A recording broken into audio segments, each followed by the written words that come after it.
Greetings. Let us continue with the discussion on computation of safe bearing pressure based on the limiting settlement of individual footing. As we have already discussed that there should be a necessary correction applied with reference to observed value of settlements by using the empirical relationship defined here. Let us try to discuss about the components of settlement. Settlement in footing is divided into three basic components: SI, SC, and SS. Where SI is the immediate settlement which occurs immediately after application of working loads. It depends upon the characteristic of soil such as Poisson's ratio, modulus of elasticity, and influence factor. It depends upon the type of foundation, whether it is a flexible foundation or it is a rigid foundation. A detailed discussion and detailed numerical working has been done in module number 3. There is a bearing capacity, evaluation of bearing capacity of the soil. So here I will limit this thing towards the introduction part only. In case of primary consolidation settlement, it depends upon the properties of the soil like compressive index, the porosity of the soil, the height of the compression layer, and the changes in the overburden effective pressures. In case of secondary consolidation settlement, one more factor come in picture, that is the swelling index. It depends upon the swelling index, porosity, the overburden pressure, and the consolidation layer of that particular soil. So we'll limit the discussion towards the theoretical introduction and let's move towards the numerical part. The very first numerical comes here, which has a statement: design a strip footing to carry a load of 750 kN per meter at a depth of 1.6 meter in a C5 soil, having unit weight of 18 kN per meter cube and shear strength parameter as 20 kN per meter square and phi equals to 25 degree. Determine the width of the footing using factor of safety of 3 against shear failure. Use Terrazari equation, assume general shear failure. In this statement, what he has done, he has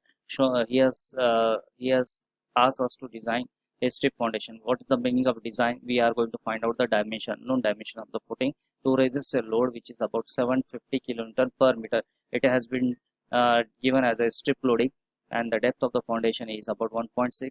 The type of soil is given as a C5 soil, having a unit weight about 18 kN per meter cube and shear strength is 20 kN per meter square.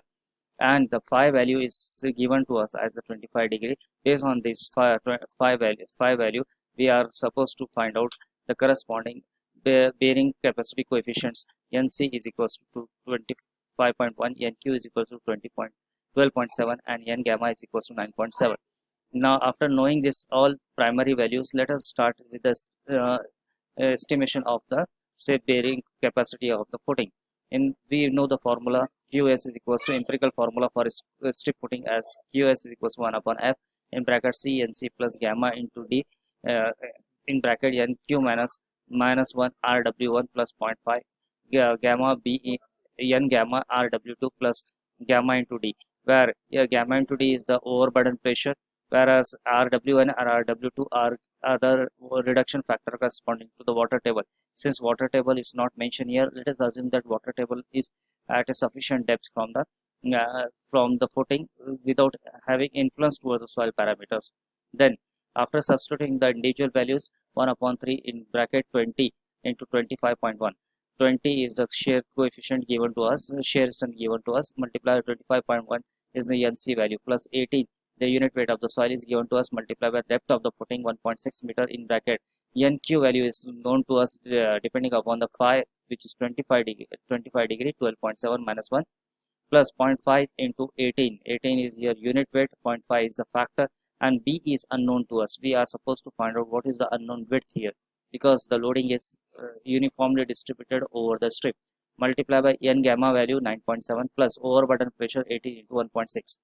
So here one unknown is that this equation will be unsolved. So we will get a relation here 308.45 plus 29.1 B. Let this equation be equation A, and it is represented in terms of the unknown width. Now, the second counterpart of this, we say that there should be equilibrium between the applied load versus the pressure offered by the soil. And so we can say one is as a demand, one is as a capacity. Demand here will be the load which is applied on the foundation, and capacity is the bearing capacity the soil will have. If we equate this, then we can say there is an equilibrium between the loadings. For that case, now we'll go towards the other part of the equation. Now, applied load intensity.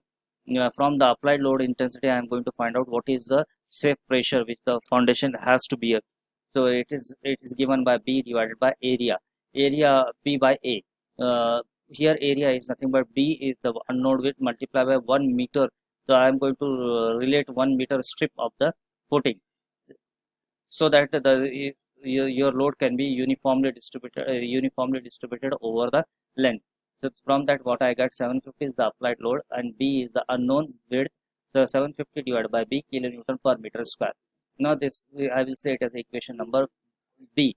This equation states about the demand which is imposed by the applied load, and this equation says about the capacity which is due to the soil parameter. If we equate these two, then we can say there is a balance. After equating these two equations, what we get, 750 divided by B is equals to 308.45 plus 29.1 times of D.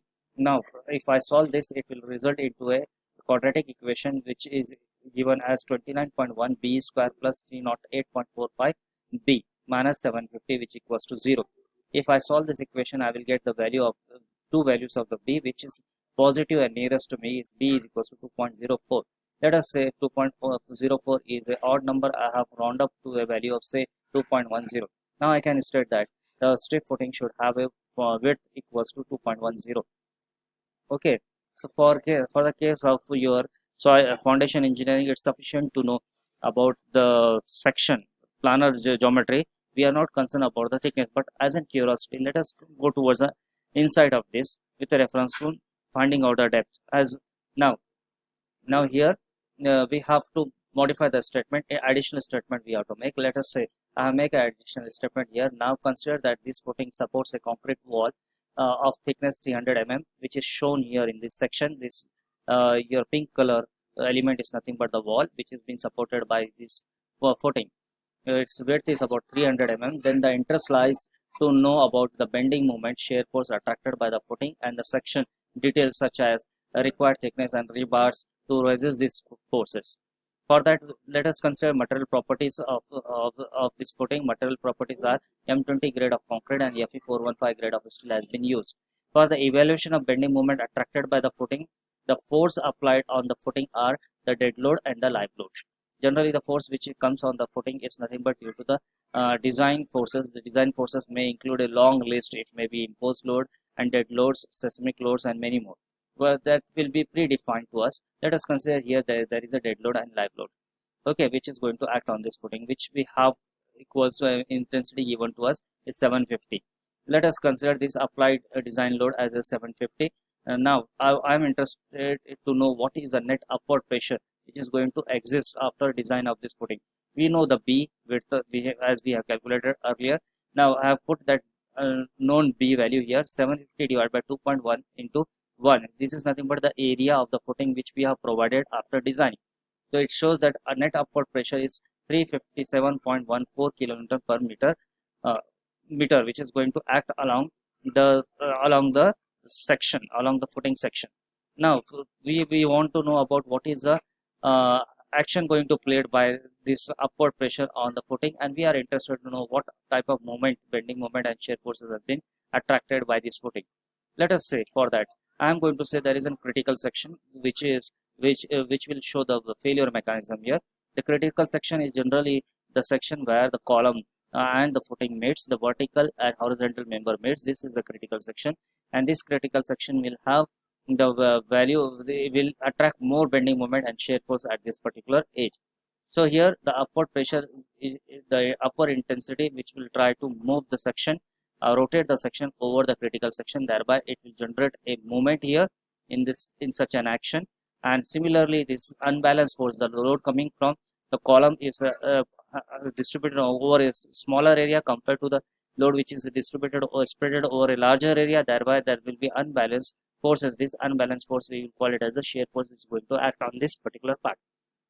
Let us say I am going to analyze this one, and from this I am going to know what is the maximum bending moment at this critical section, what is the maximum shear force which will be used for the further design of this footing. Let us say the critical section under bending lies at the junction of the wall and the footing. Let B be the width of the footing and small b the width of the wall. This is a capital B and small b. Then the projection which is being subjected to the upward pressure will be equals to then the projection x from the critical section will be equals to capital B minus small b divided by 2, half on this side and half on this side. Then the moment of the forces on this critical section will be upward pressure multiplied by the lever arm. So here the upward pressure is Q dash, which we have find out as a 357.14, and B minus small b divided by 2. This is the cantilever portion. Then multiply by its centroid, where it will be will have a twist action. It will be B minus small b divided by 4. Then this equation can be rewritten as a Q dash equals to B minus small b whole square divided by 8. Thereby 357.14 multiplied by 2.1 minus 0.3 whole square divided by 8. It works out to be 144.64 kilonewton meter. So this much of the moment is been attracted by this critical section by the footing. Now after knowing the moment at the critical section, we are going to think over the capacity of the section versus the applied load. Now here we are not going to think about what is the load coming from the column and which has to be transferred to the soil. Now I am going to say the stability of the section, because I am going to deal with the geometry thickness of the section. So I will treat this similar as that of a beam which is subjected to a UDL, or inverted beam which is subjected to inverted loading coming from the soil in upward direction. So okay, I can relate with a moment applied on the section with reference to the moment resistance capacity of the section, which in general case we say M is equal to Q into D into D square.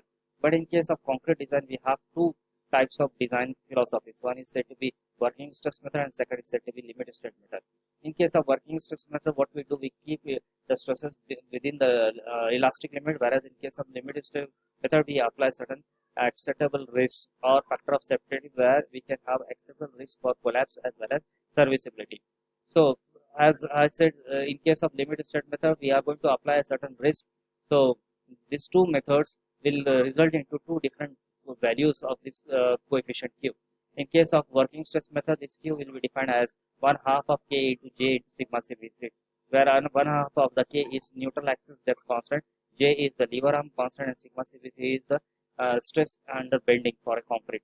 Whereas RU, in the case of limit state method, is 0.3 in XU max by D. This is the neutral axis depth ratio 1 minus 0.42 times of XU max by D, where 0.42 comes here from the resultant location, constant for resultant. Since WSM is not in regular practice, let's begin with the LSM part. But what we suggest at the level, I want to have a illustration related to WSM. But for M20 concrete Fe415, RU value can be estimated as a 2.76.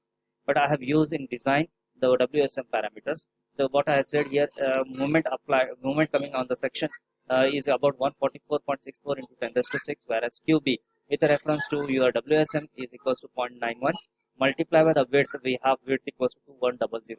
If I substitute this parameter, if I take the root of this, if we rewrite this equation in terms of T, so I will get the total depth requirement equals to 275. Now I will say, I will round up this to the nearest value, that is 280 mm. And total overall depth of the section comes work out to be 280 plus 40, that is 40 mm is the cover specified for the case of foundation, depending upon the exposure condition. So 280 plus 40 is equal to 320 mm. So for the requirement of the flux, the depth of the supporting should be about 220 mm. Okay, next let's go with towards the estimation of the shear force which is attracted by the footing at this level. Since I am using a Screen-O-Matic software which is freely available, it permits us to have a discussion about 15 minutes only. So I will continue with the shear force calculation in next video. Please bear with me.